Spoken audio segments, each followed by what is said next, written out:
I think one of the key words for our passage this morning is going to be nuance. And if you had to guess how our country as a whole feels about nuanced perspectives in our current cultural and political climate, would you guess good or bad? Yeah, that was my knee-jerk as well. So this week, as I prepared for the message, I decided to check to see if my personal knee-jerk reaction on that question was actually correct, if it actually lined up. So I did what anyone else these days does when wanting to do some real kind of intense scholarly research. I Googled it. Yeah, somebody said it there. I just typed in, how does America feel about nuance? And I was inundated by page after page of think pieces from newspapers from Dallas to New York to Columbia, South Carolina, bemoaning the death of nuance in our American cultural and political life. The vast majority of observers seem to understand that something has shifted in recent decades in our public life to make us wary of any kind of nuance and unwilling to listen to anyone who has different ideas than us. In our passage this morning, we're going to look at some interactions between political authority figures and those over whom they have power. And in our modern climate, we might expect an application that sounds like, do whatever they say, or come and get it, down with the man, on one side or the other. But I don't think we're going to find either of those. Or I should say, we're not going to find those lauded or recommended as the way to interact with authority. I think we're going to see a nuance and wisdom and prayer required sign on the answer of how we as Christians are supposed to interact with authority. I want us to think about two big questions this morning as we're walking through the passage. What does it have to teach us about how worldly authority works? And what does it have to teach us about how we should interact with or live in contact with worldly authority? We're going to go ahead and get started. I'm going to summarize Acts 23:12-22, and then we're going to start reading at verse 23. So after Paul threw the Sanhedrin and the Jewish leaders into a tumult in our passage from last week, a group of Jews get together and they swear an oath. They say, we are not going to eat or drink or sleep or anything else until we kill Paul. They are basically saying enough is enough. We know what the answer to this situation is, and it is murder. Murder is the answer to this situation. We're going to kill Paul. We're going to get rid of him. And they say we are going to basically just go camp out all around this Roman garrison. We're going to come up with an excuse to get Paul to come out into public, and then we're just going to murder him when he shows up. That's the plan. But they break the first rule of any good conspiracy, which is don't let anybody find out about your good conspiracy. One of Paul's nephews actually hears about this vow that they've taken. He goes to the Roman garrison leader. The Roman garrison leader starts thinking about, okay, what am I supposed to do now? And so that's where we pick up at verse 23 in Acts 23. Then he called two of the centurions and said, get ready 200 soldiers with 70 horsemen and 200 spearmen to go as far as Caesarea at the third hour of the night. It's the middle of the night. Also provide mounts for Paul to ride and bring him safely to Felix the governor. And he wrote a letter to this effect. Claudius Lysias, to his excellency, the governor Felix, greetings. This man was seized by the Jews and was about to be killed by them when I came upon them with the soldiers and rescued him, having learned that he was a Roman citizen. And desiring to know the charge for which they were accusing him, I brought him down to their council. I found that he was being accused about questions of their law, but charged with nothing deserving death or imprisonment. And when it was disclosed to me that there would be a plot against this man, I sent him to you at once, ordering his accusers also to state before you what they have against him. So the soldiers, according to their instructions, took Paul and brought him by night to Antipatris. And on the next day they returned to the barracks, letting the horsemen go on with him. When they had come to Caesarea and delivered the letter to the governor, they presented Paul also before him.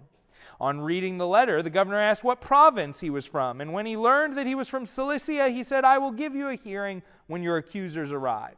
and he commanded him to be guarded in Herod's praetorium. So we're going to pause here for a second. We're skipping over. Basically what's going to happen next is Paul and his Jewish accusers are going to come. They're going to have a hearing in front of Felix, the governor who's currently over Judea. We're going to talk about that in a little bit, so we're going to wait to read it until we get there so that it's fresh in our minds when we do. But we're going to see what Felix does in response to hearing the cases from Paul and his accusers. So let's go forward to Acts 24:22. But Felix, having a rather accurate knowledge of the way, that's Christianity, put them off, saying, "When Lysias the tribune comes down, I will decide your case." Then he gave orders to the centurion that he, Paul, should be kept in custody, but have some liberty, and that none of his friends should be prevented from attending to his needs. After some days, Felix came down with his wife Drusilla, who was Jewish, and he sent for Paul and heard him speak about faith in Christ Jesus. And as he reasoned about righteousness and self-control and the coming judgment, Felix was alarmed and said, "Go away for the present. When I get an opportunity, I will summon you." At the same time, he hoped that money would be given to him by Paul. So he sent for him often and conversed with him. And when 2 years had elapsed, Felix was succeeded by Porcius Festus. And desiring to do the Jews a favor, Felix left Paul in prison. So we'll stop there. The first question we're diving into this morning is, what does the passage teach us about worldly authority? About what we should expect from authority in this broken and sinful world that we live in. And funny enough, though we see it here in two different characters with a big time gap in the middle, we see one united answer.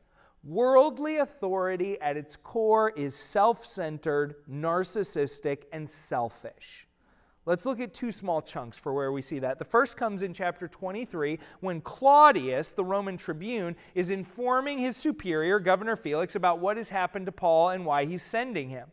So we've got these death threats that have been made. The garrison leader, Claudius, has decided that he's taking him seriously. He's sending Paul off to safety. These are good decisions so far. Or at least I guess Paul would probably say these are good decisions to not send him out to get murdered.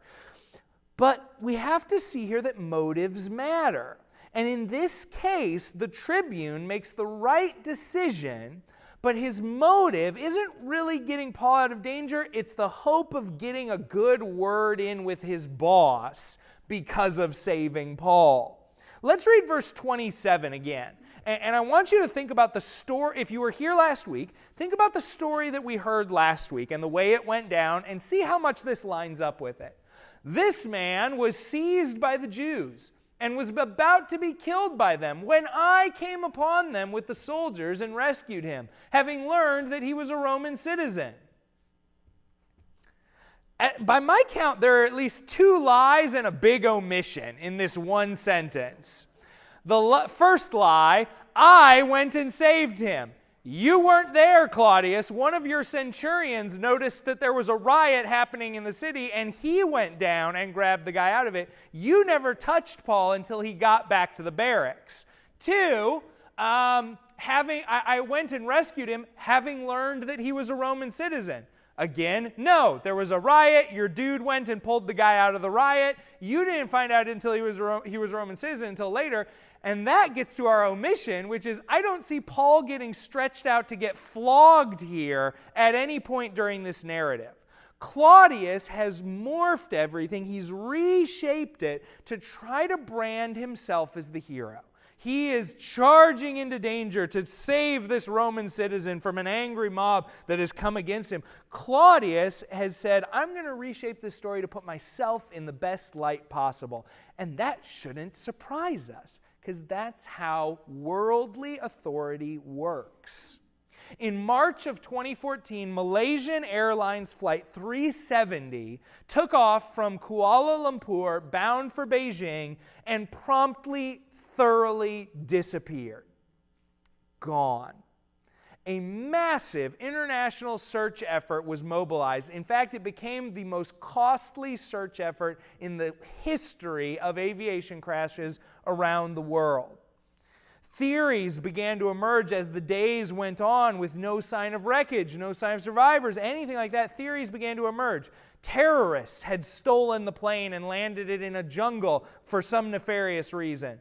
It had crashed into a side of a mountain going so fast that the wreckage was vaporized. And then conspiracy theories started to emerge about alien abduction and the plane traveling to an alternate reality. For weeks, the search carried on completely fruitlessly, but then someone discovered in a little side log in a satellite somewhere that there was a secondary system aboard the plane that was pinging this satellite with updates on its position, and found out that they had been looking in the wrong place the whole time. In fact, they had been searching a grid that was more than 1,000 miles away from where the plane had most likely actually crashed. And when that information became public, it began to leak out that Malaysian state police and government officials had known that the whole time. They had been 100% aware, but they had not revealed it in order to mask their own failures in the early days of the search and to try to put as much blame as possible on China instead of on themselves. This is how worldly authority works. It's self-centered, and it says, I'm willing to manipulate or hide information or just outright lie as long as it gets me what I want. And then we see more self-centeredness, different brand of self-centeredness, but more of it in Felix's actions as well. So let's skip ahead to the end of chapter 24 and look at Felix and what he does in verses 22 to 27. I think we see three areas here, and we won't go super in-depth on any of them, but three areas where we see Felix's selfishness coming out in his authority, his leadership. The first one is Felix doesn't make a call. Felix spends 2 years sitting on this without making a decision. And I think Felix does that because making a call in life requires risk. The funny thing is, I'm the kind of person who a lot of times when people say, well, we've never seen this before in the history of the world, I'm a history nerd, and so I'm like, not so much. The world's been very, very messed up before, or this or that. In this particular case, I think we actually understand this in our modern society, maybe in an even greater way than any groups that have come before. The fact that making a choice has a burden assigned to it. If you were born as a peasant in the 5th century, there weren't a ton of big picture decisions that you were going to make about your life. You probably weren't going to decide who you married.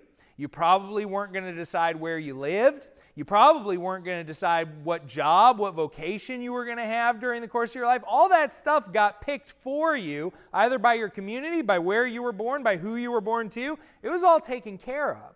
So their decisions would be a daily basis. It would be smaller and more subtle day-to-day decisions than these big life-changing efforts. But today we are constantly confronted with the cost of lost possibilities. If I make a decision between here and here, I'm giving this one up to go this direction. There's a cost to any choice that I make in life. If I choose to marry X, Y is no longer a part of my future. If I choose to take job Z, job A is gone. Every choice I make carries a cost with it.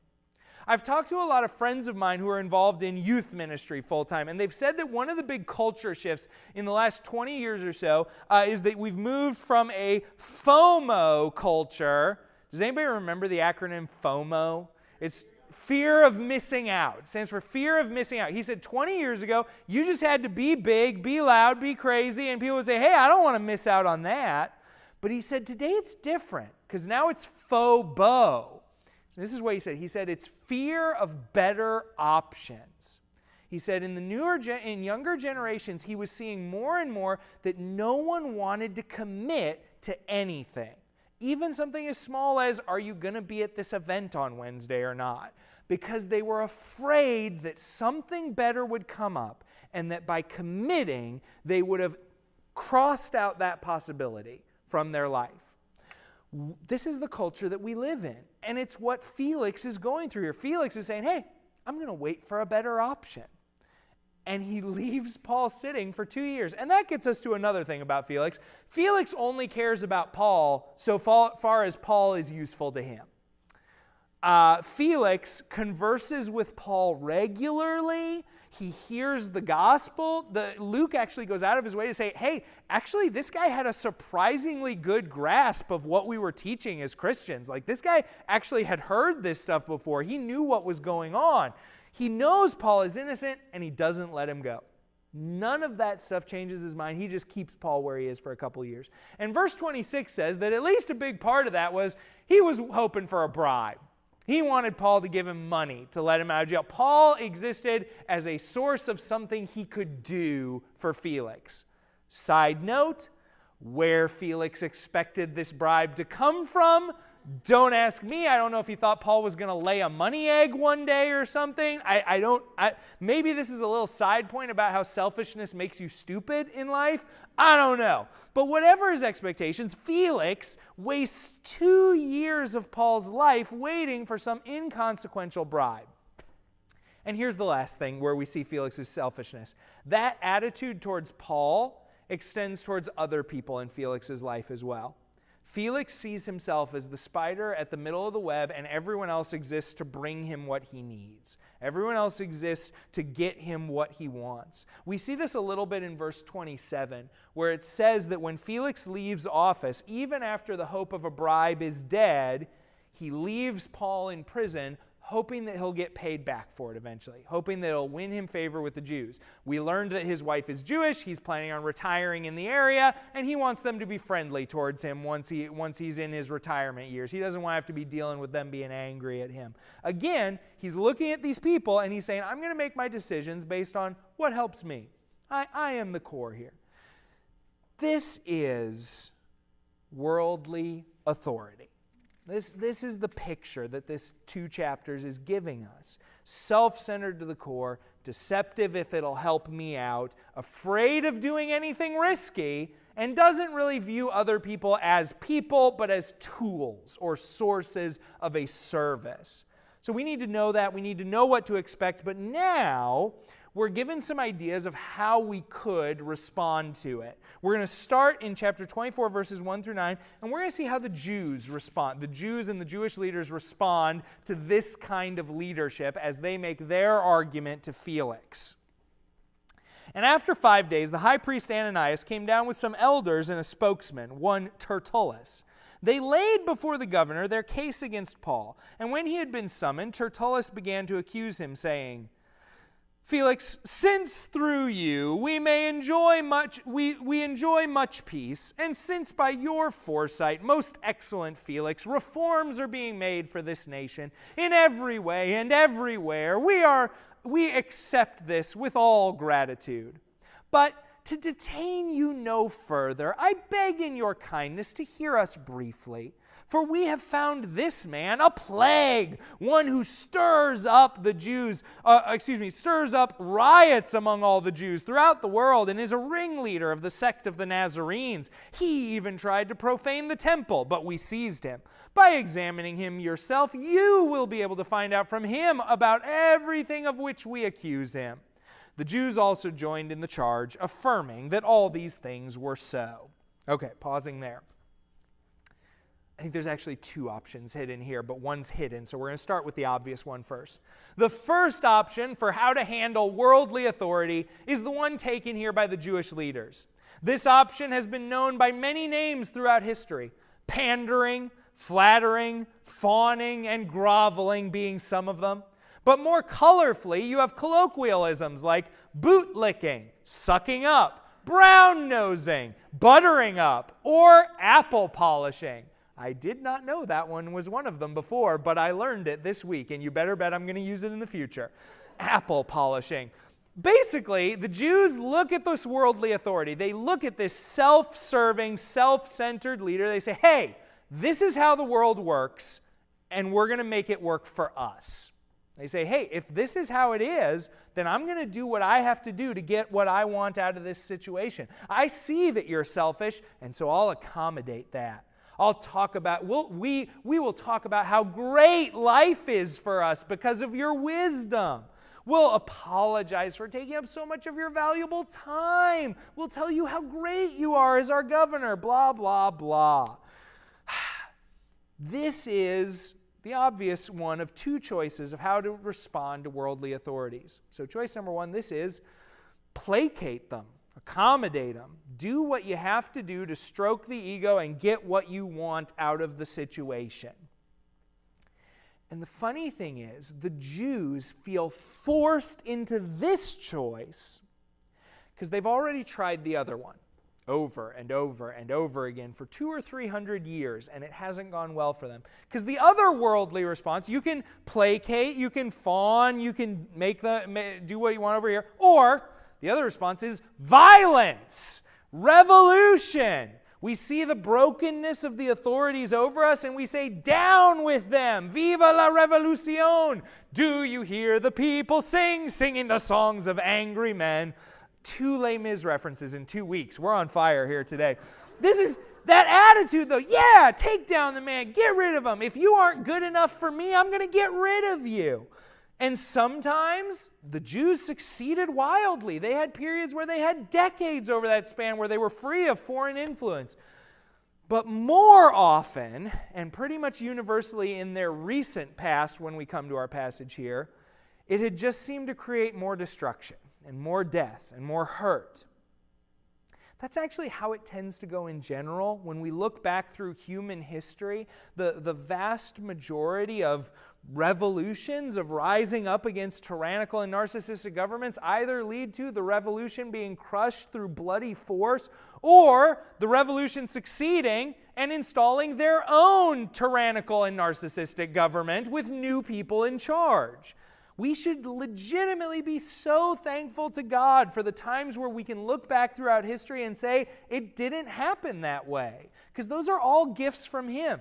This is the natural way that it happens, is that destruction just leads to more destruction. And by this point in history, the Jewish leadership had entered a period of appeasement. They said, we're switching off of this strategy, we're going to this one. We see the brokenness, and we will do what we have to do. And it's important to note, we are willing to lie and hide who we are to get what we want out of this interaction with authority. And that's where we turn the page into Paul's response. And this is where nuance comes back into the conversation. Because Paul doesn't turn to this side and rail against the evils of Rome. And he doesn't come in guns blazing trying to take out these enemies of his in the Jewish leadership. But he also doesn't come in obsequiously. He doesn't come in like the Tertullus did, being like, oh, Felix, that's a beautiful tie you have on today. He doesn't come in looking for boots to lick and apples to polish. So let's read again. We're going to look at 24 verses 10 through 21. And when the governor had nodded for him to speak, Paul replied, knowing that for many years you have been a judge over this nation, I cheerfully make my defense. You can verify that it is not more than 12 days since I went up to worship in Jerusalem. And they did not find me disputing with anyone or stirring up a crowd, either in the temple or in synagogues or in the city. Neither can they prove to you what they now bring up against me. But this I confess to you, that according to the way, which they call a sect, I worship the God of our fathers, believing everything laid down by the law and written in the prophets, having a hope in God, which these men themselves accept, that there will be a resurrection of both the just and the unjust. So I always take pains to have a clear conscience towards both God and man. Now after several years, I came to bring alms to my nation, to present offerings. While I was doing this, they found me purified in the temple without any crowd or tumult. But some Jews from Asia, they ought to be here before you and to make an accusation should they have anything against me. Or else let these men themselves say what wrongdoing they found when I stood before the council, other than this one thing that I cried out while standing among them. It is with respect to the resurrection of the dead that I am on trial before you this day. So, what does Paul do? Paul tells the truth. he gives a mostly unvarnished and without pretense or rhetorical majesty account of what's happened so far. Again, nuance. He acknowledges Felix's service in Judea, but he doesn't embellish it. He doesn't stroke his ego. He doesn't attack the Jewish leaders who are present. He doesn't attack their character, but he does contradict them. He calls into question the facts of their accusations. He implies that if the charges of his original assailants were true, those assailants themselves would be present to testify to it, and not just the smoothest-tongued representatives that the Jewish leaders could find. Paul pushes back and proclaims the truth, but he isn't a jerk about it. I think this contrast between the placating, appeasing route and the confrontational, violent route, and Paul's kind of via media, his interesting third way that he does it here, should really make us take a long, hard look at our political engagement as Christians as well. How do we engage with the authority structure that God has placed us under? When it comes to those who are on the other side of us politically, do we react like the Jewish zealots who saw anger and violence as the answer? Or do we react like Paul, who seemed to have applied confidence and graciousness in equal measures in his conflict with them?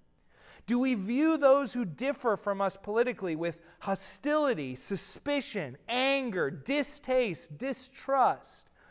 Or do we see fellow bearers of the image of God and desire to know them truly, to clearly see where we disagree and why, but to be able to love them well even in disagreements? Tim Keller talked, in applying the Westminster Larger Catechism, he talked about how if we are criticizing someone's ideas, and if we're doing it right as Christians, our responsibility is to do it in a way that when they hear our critique, they might disagree with it, but they would have to say, yes, that is a fair representation of what I believe. Do we offer that level of compassion and graciousness to people who differ from us politically? Are we avoiding that war and anger and violence side in the way we engage with authority? But also, do we avoid the appeasement side? How do we treat those who generally fall on the same side as us politically? Are we sometimes guilty of playing footsie with evil in order to get what we want out of a political process? Now, don't hear what I'm not saying this morning. We're a pluralistic society, and we are a democracy, and that means our politicians will never perfectly represent us as individuals. That's to be expected. But if my side, quote unquote, does something that goes against God's teachings, will I call it out or stay silent in order to not anger those who could be political allies? Andrew Wilson is a British pastor, historian, and theologian, and in one of his books he reminds us there are two giants who try to kill David with a spear. And the foreign enemy is far less dangerous than the personal one. That pattern will continue in the Old Testament, in the life of Jesus, and in the church. He's basically saying we got to be closer, we got to be more careful about the stuff that hits closer to home. It's easier to be against the stuff that's wrong and that's out there. It's harder for us as Christians to say, I need to be against the stuff that's wrong, even if it's right next door to me.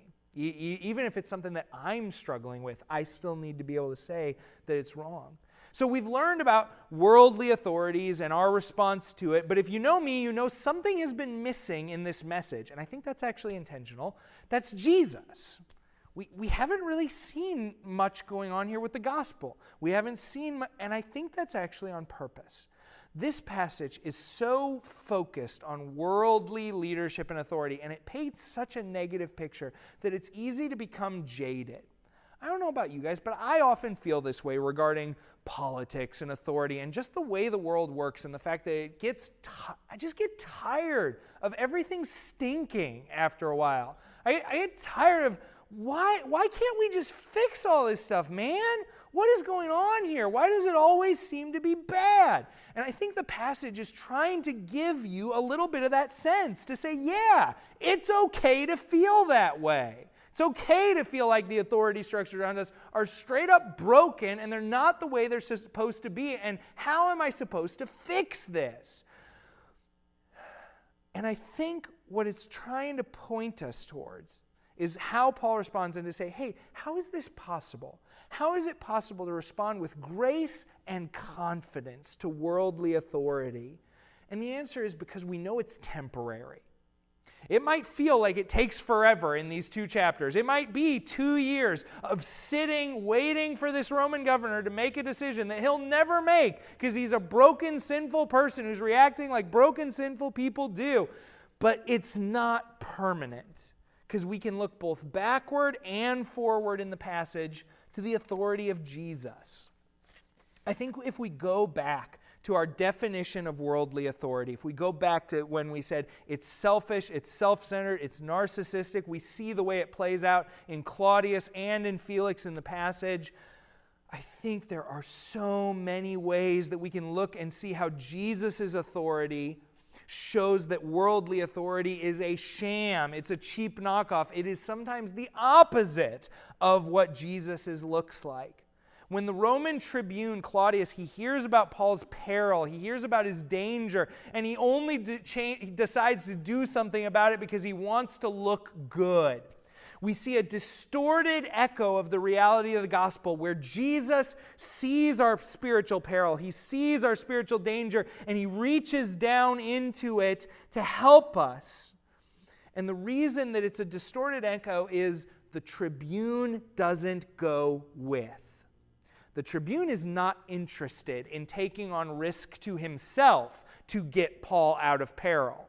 I remember a scene, this is going to sound ridiculous, but I remember a scene in the Shrek movie from decades ago where the villain in the movie says, "Some of you may die, but that is a risk that I am willing to take." Like he's trying to be magnanimous and say, that's Claudius here. Claudius says, hey, I'm sending out 400 armed men because I'm afraid of Jewish assassins lurking outside my garrison. Good luck, guys. Have fun. Do good. Claudius has zero interest in stepping into the danger. But what do we see in Jesus? We see that Jesus becomes man and takes on flesh and intentionally steps into our hurt, our danger, our broken world, knowing what it will cost him in order to save it and to save us. And speaking of risk, we see Jesus is the opposite of Governor Felix. Felix fears risk. He won't make a decision because of risk. He says, oh no, something bad might happen. Jesus says, through my sovereign direction of the world and everything in it, I am going to direct things towards my own agonizing death on the cross and knowing separation from the Father and true aloneness so that you will never have to again. Felix makes every decision about Paul's captivity with a heart of selfishness, where we see Jesus constantly making decisions that keep him on a road towards his own pain and eventual death, but towards our salvation and healing. And not only does Jesus reshape our idea of authority, he even reshapes the way we look at engaging with authority. Because Jesus is the one who puts the lie to both of those mistakes that the Jewish leaders make.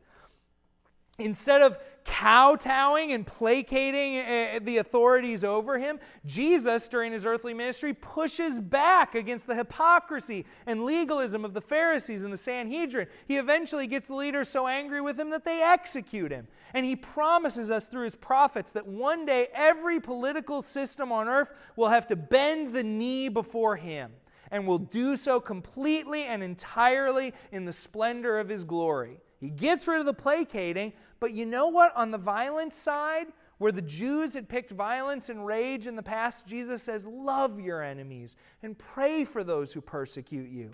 He says, give to Caesar what is Caesar's. And on the cross, when he could have called down a legion of warrior angels to smite those who were mocking his death, he instead prays, Father, forgive them, for they do not know what they have done. Jesus' example, who Jesus is and what he has done for us, is why we see Paul reacting the way he does, with confidence and graciousness, and it's the thing that gives us the ability to do the same. To move forward in hope and confidence, with grace and kindness, and to look at the people around us, even those who are on the other side than us of politics or whatever cultural divide it is, and say, I want to approach these people with grace and kindness and a desire to lift them up and serve them. Because we read in the Bible that Jesus himself came not to be served, but to serve others. And in his death and his resurrection become a ransom for many. From the brokenness of the world, the brokenness in our hearts, and from the broken authority around us.